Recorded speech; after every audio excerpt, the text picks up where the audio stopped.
nous allons voir comment la colère peut gâcher ta vie et aussi comment construire sa maison avec sagesse. Tout ça avec les proverbes du roi Salomon.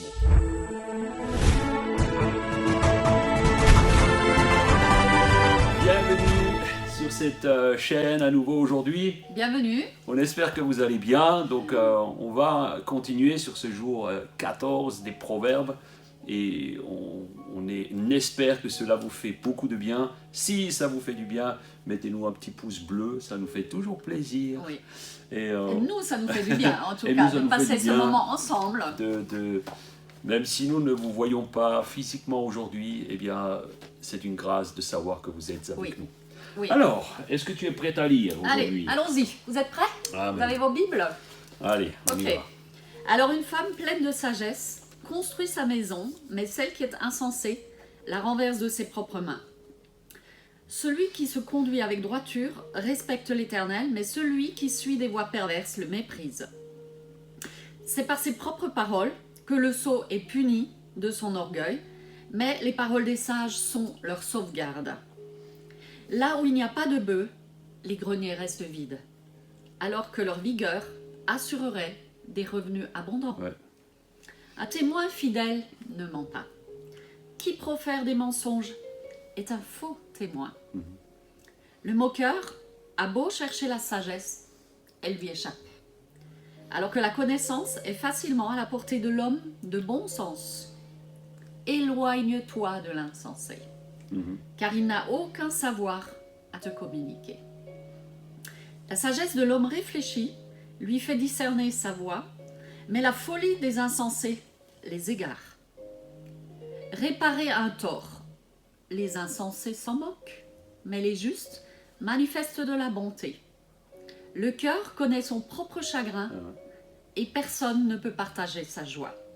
La maison des méchants sera détruite, mais la demeure des justes sera florissante. Je vois qu'on commence ce passage avec la maison et on le termine avec la maison. Oui, c'est vrai. Donc on voit à nouveau là que respecter l'Éternel, Oui. c'est la base. Le respect de l'Éternel, c'est celui qui est droit à ce désir de respecter l'Éternel. Et en fait, on voit que si nous construisons notre maison avec sagesse, c'est-à-dire la maison, c'est pas juste la maison physique, Oui. mais c'est nos relations, c'est la familles, maison sur notre lieu de travail, nos familles, nos enfants. Nous avons besoin de construire avec sagesse toutes choses. Et si nous honorons l'Éternel, nous savons que c'est une réalité. Et en fait, nous voyons que même, il est dit, là, le sot est puni de son orgueil. Oui. Oui, l'orgueil, encore une fois, nous en avons parlé hier, Oui. encore une fois, l'orgueil revient toujours à la charge. Et nous voyons que, en fait, la sagesse et la connaissance sont ceux qui apportent la bénédiction. Oui, oui. Et nous devons y veiller et aussi y travailler. On doit aussi, nous dit le verset 7, s'éloigner de l'insensé. S'éloigner de l'insensé car il n'a aucun savoir à te communiquer. En fait, ce qui peut te communiquer, c'est ses sottises, c'est tout. Un sot communique les sottises, c'est vrai. Ne sautez pas sur les sottises du sot. Non, mais et ça revient à ce qu'on a vu hier, c'est de veiller aux personnes qu'on fréquente aussi. Vraiment, à se laisser... S'éloigner des moqueurs, des menteurs, Exactement. des paresseux, toutes les personnes qui vous entraînent sur des chemins, des voies qui ne glorifient pas Dieu. Oui. Parce qu'en fait, la réalité, c'est que le sot ou l'insensé ne peut te communiquer que ses propres valeurs. C'est ça. Et ses propres valeurs, on sait très bien où elles nous mènent. Le mensonge, c'est la bêtise, c'est... Elles nous mènent souvent, la Bible dit qu'elles nous mènent à la mort. Oui, exactement. Et nous devons vraiment y veiller. Il y a aussi un point important, c'est que parfois, lorsque nous faisons des torts, ou lorsque nous avons besoin de les réparer, je vais peut-être lire la suite. C'est vrai que c'est important aussi, quand on a fait du tort à quelqu'un, qu'on en a conscience, c'est de veiller à le réparer. Parce que, oui. Alors, verset 12, la suite. Bien des hommes pensent être sur le bon chemin et pourtant, il se trouve sur une voie qui finalement mène à la mort, c'est ce que nous disions. Le rire peut masquer la tristesse du cœur, et la gaieté peut finir en chagrin. L'homme au cœur perfide sera gavé de fruits de sa conduite, mais l'homme de bien jouira des fruits de la sienne. Le stupide croit tout ce qu'on lui dit, mais l'homme réfléchi avance avec prudence. Le sage craint le mal et s'en écarte, mais le sot, sûr de lui, s'emporte. L'homme coléreux fait des sottises. Celui qui a de mauvais desseins s'attire la haine, la folie. Voilà ce qu'héritent les stupides. Mais la connaissance est la couronne des gens réfléchis. Les méchants auront à baisser la tête devant les bons et les hommes mauvais à la porte des justes. Personne n'aime le pauvre, mais même pas son compagnon, mais le riche a beaucoup d'amis. Qui méprise son prochain commet une faute. Mais heureux celui qui a compassion des affligés. Celui qui manigance le mal fait fausse route. Mais ceux qui projettent le bien trouvent l'amour véritable. À tout travail, il y a du profit, mais le bavardage mène au dénuement. La richesse des sages est leur couronne, mais la folie des insensés reste de la folie. Alors, ce qui m'a interpellée dans ce passage, c'est le départ, c'est les premiers versets, qui dit que bien des hommes pensent être sur le bon chemin. C'est vrai, je disais avant, finalement, chacun, lorsqu'il prend des décisions dans son quotidien, il est persuadé qu'il est dans le vrai, qu'il est dans le bon chemin. Mais ça me rappelle David qui disait au Seigneur, « Seigneur, sonde mon cœur et mon rein, mes reins, et regarde si je suis sur une mauvaise voie. » Et je crois que nous devons adopter cette attitude à chaque jour. On appelle ça la sagesse aussi. Et révérer le Seigneur, c'est lui demander, « Seigneur, où est-ce que j'en suis? Montre-moi. » C'est vrai que beaucoup pensent être sur le bon chemin, mais il est dit là aussi que le rire, eh bien, parfois cache la tristesse. Que, en fait, à nouveau, nous voyons que on récolte ce que l'on a semé. Et que le stupide qui croit tout ce que tout le monde lui dit, eh bien, il est le stupide, on l'a vu, il reste stupide. Il est stupide, il reste stupide. Et nous devons, en fait, ne pas croire... En fait, nous voyons que le stupide croit tout ce qu'on lui dit. Oui. Aujourd'hui, nous avons ce privilège d'être sur Internet, nous avons ce privilège de vous partager aujourd'hui la vérité de la parole de Dieu, que nous pouvons appliquer, pas comme bon nous semble, mais comme Dieu le voudrait. Mais nous voyons tellement de sottises circuler sur les réseaux sociaux, je n'accuse personne, je ne jette la pierre à personne, mais il y a tellement de sottises qui sont diffusées, même des messages parfois qui sont tronqués. L'Internet, son meilleur et son pire. Et il y a des gens, ils ont regardé une émission de télévision, une personne qui dit quelque chose, ils ne la connaissent pas, ils ne savent pas d'où elle vient, et finalement ils vont croire ce que cette personne a dit, même si c'était à l'encontre de leur conviction. Ils l'ont vu à la télé, donc c'est vrai, je l'ai vu à la télé, c'est juste. Nous devons, et vous devez apprendre le discernement. Voilà, demander le discernement au Seigneur. Et il est dit aussi que l'homme coléreux fait des sottises. Là aussi, nous devons apprendre à maîtriser, à gérer la colère. La colère ne vient pas du Seigneur. Après, il peut arriver qu'on soit fâché à un moment donné. Mais ce qui est important, c'est immédiatement se maîtriser et poser ça devant le Seigneur et lui demander de nous éclairer pour ne pas faire de bêtises. C'est sûr, parce qu'en fait, même au verset 19, nous avons lu que le méchant, ou celui qui a fauté, celui qui est insensé, devra baisser la tête. Oui. Vous avez entendu cette expression, baisse la tête, baisse la tête. Et souvent, lorsque les armées font des prisonniers, on leur dit, ces prisonniers, baisse la tête, baisse la tête. C'est un signe de soumission, d'humilité. Donc, baisser la tête, le méchant devra forcément et finalement baisser la tête. Alors. Oui, et il est dit aussi que le riche a beaucoup d'amis, mais ce qui est important, c'est que notre ami principal, ce soit le Seigneur. C'est vrai. Ayez le Seigneur comme ami. C'est vrai que souvent le riche peut avoir des amis, mais c'est souvent par intérêt. Mais notre ami, le véritable, c'est le Seigneur. Donc nous devons toujours projeter le bien, c'est un signe de l'amour vrai. L'amour vrai. Pas le blabla, vous savez, ce verset 23 que nous avons lu là, il dit que beaucoup de paroles et en ne faisant rien, ça n'amène à rien.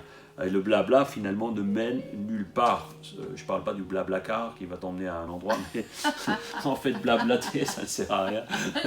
Mais c'est dire et faire. Dire et faire. Et c'est pour cela que souvent les gens sont dans des situations compliquées, parce qu'il y a beaucoup de blabla et pas d'action. Oui. Et finalement, beaucoup de blabla, ce terme qui dit beaucoup de blabla et pas de résultat. Donc, mettez-vous en action. Moins de blabla. Moins de blabla Plus et d'action. plus d'action. Ok. Alléluia. Alors on La poursuit. suite. Verset 25. Un témoin véridique sauve des vies, mais qui profère des mensonges est un trompeur. Ouais. Celui qui révère l'Éternel possède une solide assurance, et il sera un refuge pour ses enfants.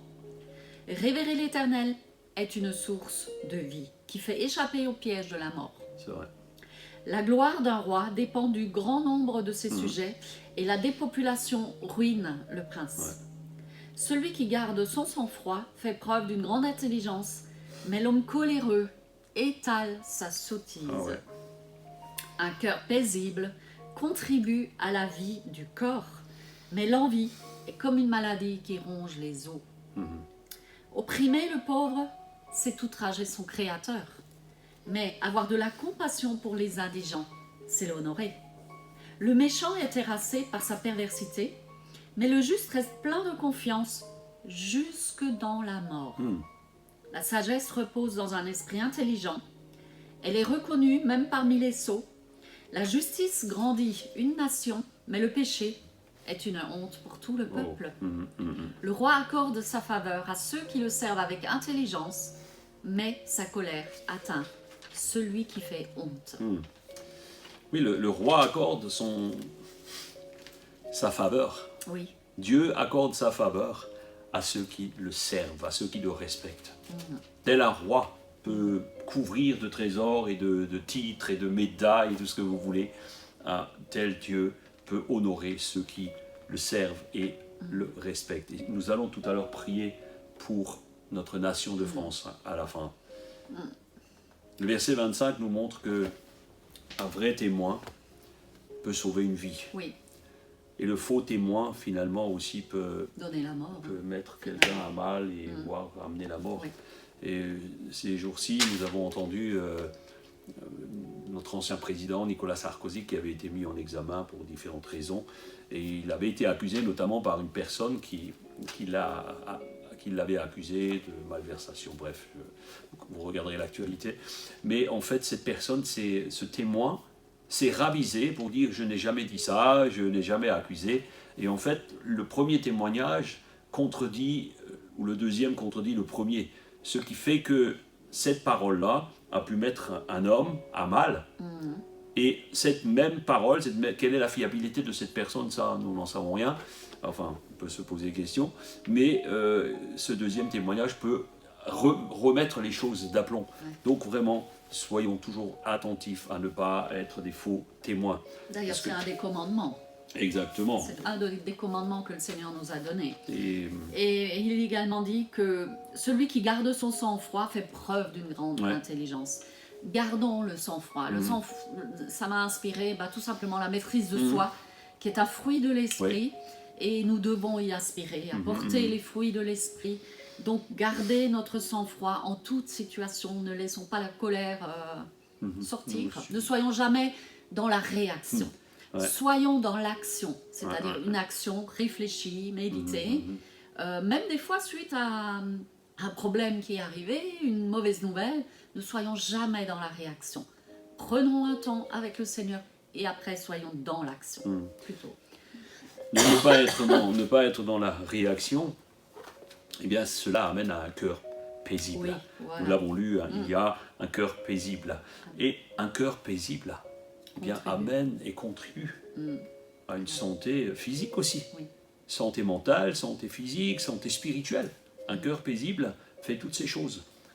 Et voilà, donc pour aujourd'hui, nous arrivons à la fin.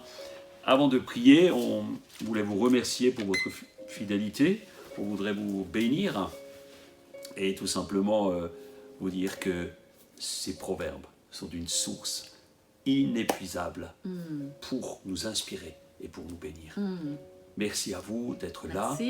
et simplement je veux prier. On va prier juste pour notre pays, pour ceux qui nous gouvernent, et aussi pour cette situation de pandémie qui inquiète beaucoup de gens et qui sont source de beaucoup de problèmes et peut-être de réactions aussi. Peut-être des réactions ou des paroles qui vont mener à des regrets. Alors simplement, peut-être aujourd'hui, tu as dit des choses, baisse la tête. Peut-être tu t'es laissé emporter par une situation, critiquer peut-être un dirigeant, ou peu importe. Simplement, baisse la tête et on va prier. Seigneur, merci de nous garder toujours dans l'humilité. Nous te remettons notre nation de France. Et tu vois toutes ces personnes qui sont dans la détresse aujourd'hui, certains qui sont malades, qui sont sur des lits d'hôpitaux, beaucoup de familles en deuil, eh bien nous te les remettons et te prions pour que bien tu donnes à nos dirigeants de prendre les bonnes décisions, qu'ils ne prennent pas des décisions au hasard, mais comme ta parole nous le dit, notre Père qui est aux cieux, que ton règne vienne. Nous prions maintenant pour que ton règne vienne. Tu inspires, Seigneur, tous nos dirigeants, selon ta parole, selon tes commandements, à prendre les bonnes décisions. Oui. On vous dit à demain, c'est terminé pour aujourd'hui. C'est déjà terminé. On a hâte de vous retrouver, on vous aime, prenez soin de vous. Prenez soin de votre âme. Ciao, ciao, à demain. À demain.